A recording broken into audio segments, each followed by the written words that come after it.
Hey free-to-play gang, welcome back to another video. I'm sorry that this video took so long to get out, and I will just briefly go through some of the epics and some of the rares because a lot of you guys already know what's up. If you guys do not yet know, then this video will show you a little bit more. But before I get into that, I want to... Okay, so someone actually asked me to show a little bit more about the Divine Sequencer shop, so I will do just that. And the reason why I'm summoning now is so that you guys have an idea of what kind of currency we can obtain whenever we do our summons. So the thing is, if we need extra dupes, you can see it over here. This is a dupe reso. So very similar to the Esper material that we have in case you draw an extra resonance copy, right? And aside from that, we will get 10 of these crystals for every rare Esper that we get, every additional rare Esper, or 50 Divinate crystals for every epic Esper that we get. So it's kind of like the same exchange rate with the Dio Prisms. But what about if we draw a legendary Divinate, right? So if we get a legendary Divinate, are we still going to get 50? Are we going to get more? 100 or what? Let's find out. Anytime now. Come on, Lilith. Anytime now. Please, not this. Come on, where's my content creator extra RNG, right? Alright, there we go. See? Called it. Quick, you have 5 seconds to make a guess who I selected as my Divinate choice. And the answer is...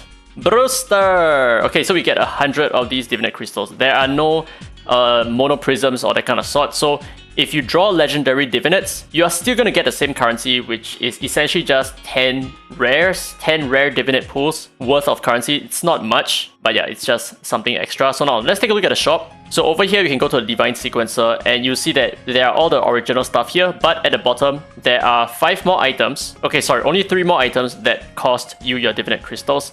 And these are just, for the most part, just EXP for your Divinates. So the Soul Matrix Stone 2 costs you 50 per pop, which is, or rather 1 epic, right? 1 entire epic pool that gives you 500 Divinate EXP. And as for the Soul Matrix Stone 1, that costs you 1 single rare Divinate pool, and that gives you 100 EXP. So it's kind of like the same. I mean, it is exactly the same. 500 EXP for 50 versus 100 EXP for 10. Alright, so that was the Divinate shop, and now let's move on with the... I know. Now let's move on with the rest of the epics that I have not yet talked about. So just very briefly, the epics and the rares, they don't have really good Divinates. So as you can see here, this is Asenath.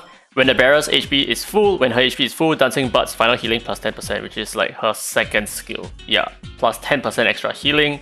It's really not much. Let's take a look at Ira. This is a very alarming one.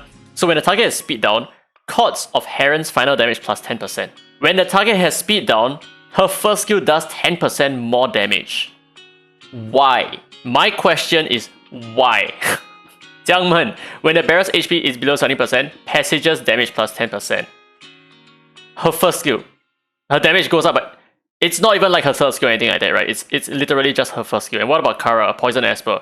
When the bearer's HP percentage is not above the targets, which means your HP is lower than the targets, Scorpion Claw's damage plus 10%. Her first skill gets increased by 10%. It's not even like you increase the number of poison stacks or something happens or like you explode poison or anything cool and interesting, right? That's not the case. Her first skill's damage increases. What about Fabrice? When the bearer's speed is above the targets, when his speed is above the enemies, Glorious Aura's final damage plus 10%, his first skill gains 10% damage. Like, why? Okay, so for example, this makes sense, right? When the target has bleed, Whiplash's final damage plus 10%, which is okay. It's her second skill. This makes sense. Her second skill does a lot of damage, so yes, boost her second skill damage, that's fine. What about Anasidora? When her speed is above the target's, Doombox's final damage plus 10%. Doombox! It's her second skill. It's not even the explosion that increases in damage. It's a second skill that does 10% more damage. These don't make sense at all. Look at White Twin, for example. He does not even have a Divinate. I'm not super sure why this is the case. Maybe it's got to do with some people say they don't have their art album and that's why it's not showing up. Like Nick, for example, and Chloe, who has been here for the longest period of time, she also does not have her Divinate, which is very, very positively alarming. So I'm not super sure why this is the case. Even Dahlia also does not have it. Okay, so some of the Espers here, they just don't have the Divinates, right? So yeah, Koharu, another one. Now, what about the rare Espers? Okay, so let's take a look at Bardon. He does have this. So when the bearer's HP is full, Light Shield's damage plus 10%. What the hell is that? Light Shield.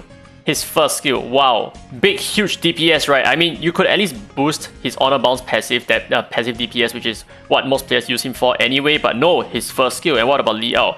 When the enemy's HP is full, Binge damage plus 10%. What is Binge? It's his second skill. I'm not even bothered to look at the third skill anymore because I kinda just assume that it's not going to increase the damage of his third skill. And what about Drew, right? When the barrel speed is above the target, it's piercing strikes damage plus 10%. Let me guess.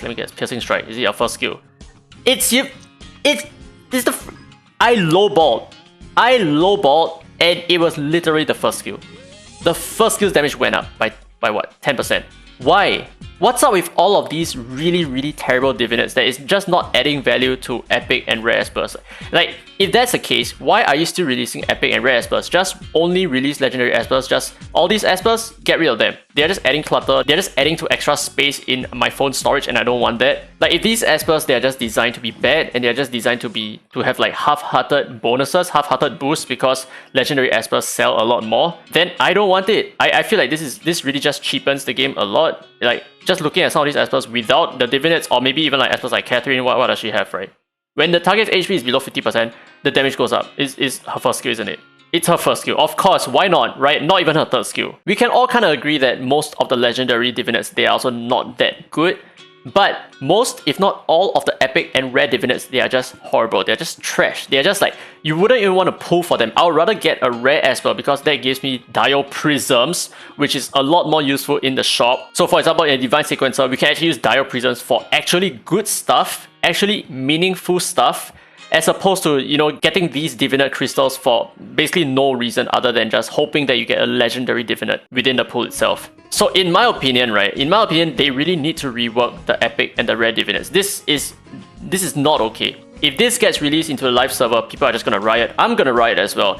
This is definitely not okay. There needs to be more niche Divinates in this game. And the way I see it is the Divinate system just opens doors to you swapping up your Divinates next time. So for example, maybe next time when Chloe finally has a Divinate, she might even have 2 of it so that she can swap between the 2 depending on what she wants to use, depending on the way that you want to use her. And if this is the level of detail in your Divinate, then this system is just completely trash. Like, this system needs to go unless you actually take it seriously, and this is not taking it seriously. But anyway, that's it for this really quick, it's not a quick video at all, but that's it for this video. I have some other videos planned for like the near future, stuff like which Divinate should you aim for, or like how many Divinates can we expect every single month, that kind of stuff. So yeah, leave your thoughts down in the comment section below. How do you feel about the current Divinate system? I personally feel like it's very bare bones and there needs to be a lot of work done before you actually start selling it to people. And for the fact that these packs even exist in a PTR server, which is meant for players to test, and you're still trying to pull our money in, I feel like that is not the right thing. And one thing that I forgot to mention, one thing that I just completely not noticed, but thanks to Atia, let's take a look at one very amazing pay-to-win pack. This is the Rookie Divinate Disc offer. And as you can see here, this pack, Legendary Divinate Op Box, select and obtain one of all of the Legendary Divinate, excluding Divinate for Donna, Camille, and Lucas. You can literally select 2 Divinates for the cost of $100 or you can select 1 Divinate over here for the cost of $50 How is this even allowed? This is just completely pay to win, and this just flew under the radar. Even Zox did not even notice this because he just saw the packs and he's like, I give up. He essentially just quit. Okay, but anyway, that's it for this video. I hope you guys enjoyed the video.